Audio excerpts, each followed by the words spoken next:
Hey Gecko fans, I do this all the time. I record a video and then within weeks or months later, I change everything about it. I tell you how to do something, then I come around and change everything. I've done it this time with Heteronotia binoei. We're going to talk about the gecko because I did a video 3 years ago and it's all changed. Let's go ahead and take a look at Heteronotia binoei.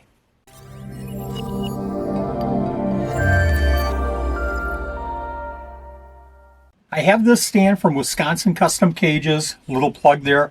We got this about a year and a half ago. We added another layer here. I still haven't even started adding geckos. That will be this summer. This summer is going to be crazy. But I do have an enclosure right here for the Heteronotia binoei. Let's take a look. I need my handy dandy stool because I'm going to get way down on the ground for this one. So what's so special about Heteronotia binoei, the prickly gecko? Well, they come from Australia. They're a really super cool gecko. They get to be about 4.5 inches long. They don't really have major requirements. They're a desert kind of gecko, sand, rocks to hide in. But most importantly, Heteronotia binoei is a parthenogenic gecko. So what does parthenogenic mean? Well, parthenogenic means that they're all females. They're all girls, and they can all have eggs. You don't need a male. In fact, there are no males. At 4.5 inches, these Heteronotia binoei will eat micro mealworms. They'll eat small crickets as well, 1/4 inch or so, and they'll eat baby dubias. They love baby dubias. So we keep a mealworm cup in their enclosure. We keep a water dish in their enclosure, and we keep something very special. I'm going to show you that in just a second. Their substrate is sand, and we keep it about 1/4 inch or so. And it has to be non-calcium sand. Speaking of calcium, we do dust the insects that they're eating about once or twice a month. If you remember that old video, I think it's about 4 years ago that I did that. I used a lot of flower pot saucers with a little notch in there for their hiding places. We're doing things different now, and I'm going to show you right now what we're doing. Okay, 2 things before we go in here. Number 1, we just misted the whole enclosure. So you're going to see some of the mist here, some of the water on these pieces of slate. Another thing is these Heteronotia binoei poop a lot. I'm constantly cleaning the tops of these slates. I also really like to use this egg carton. You can see that there's little holes so that they can run in there and hide, but they don't use the tops of these slates that much. Let's go ahead and take these off. Make sure there's no binoei. I see one running around there. Let's take this piece of slate off, and you can see exactly what we're using for hides here.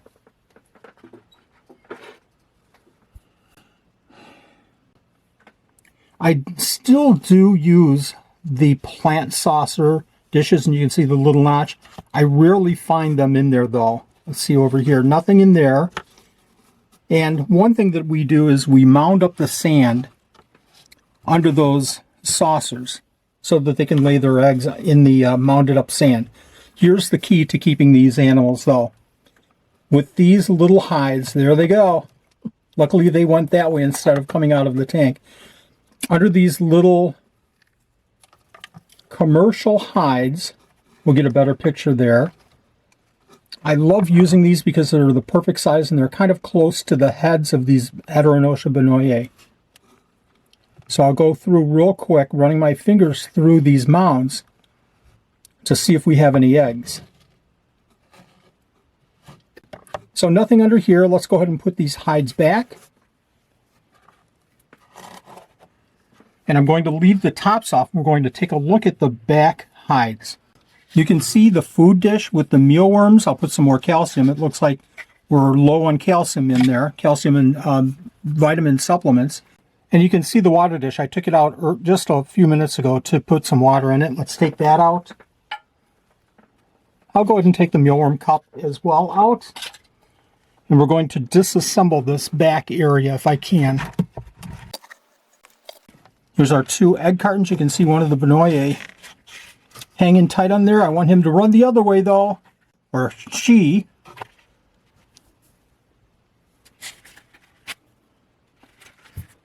And then let's grab our last piece of slate here. You can get a little bit of an idea of the Heteronotia binoei in this tank. I think I have 7 in here.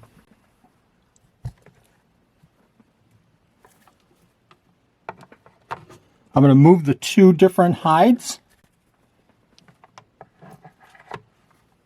And we're going to check for eggs real quick. I'm guessing.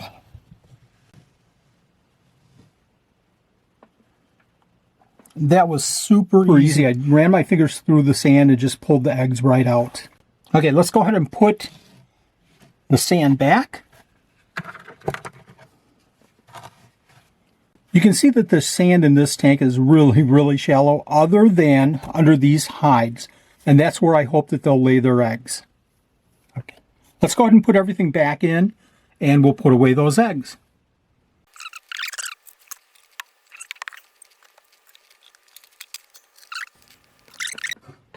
I have my little bottle cap with Supreme hatch material. Now, the funny thing is that I just checked for eggs probably about a week ago and got, I think we had 6 eggs at that time. Let's go ahead and put these eggs away in the hatch box and we'll be all set. Let's put these eggs away. I have my hatch box here. I'm going to add some water, and I add just enough water to the point where I can see the saturation of all of the Supreme hatch material getting dark. And I can see that this is going to be enough. We put our eggs right on top. We put the hatch box lid on and add our label with the date. We're all set. BIN. I don't put the whole name on there because it's too much work. We'll go ahead and put those in our incubator and we'll be all set. And then 2 months later, we'll have babies. Okay, you can cut. And then after about 2 months, about 60 days, they hatch out. And we put them in these 6-quart tubs. They work perfect. I have a warm side and a cool side. The warm side is about 85-ish or so. Water dish, food dish, and some hides. These hides are great in here. Again, I'm using the egg carton. You can see a couple right there. Aren't they the cutest little things? Now, these are a little bit older. These are already about a month and a half or so old.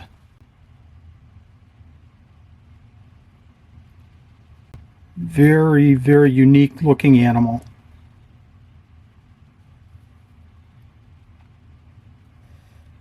Are you ready to go? And I think we have 2 more in here somewhere. Somewhere in here we have 2 more. There they are. So let's go ahead and put these away. They're fast, but they don't climb, which is really a unique feature for these geckos. Okay. Now, for more details on Heteronotia binoei, you can always go back to this video right here.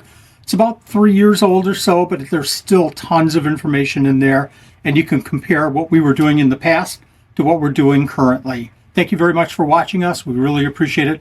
Watch for our next video. Bye-bye, all.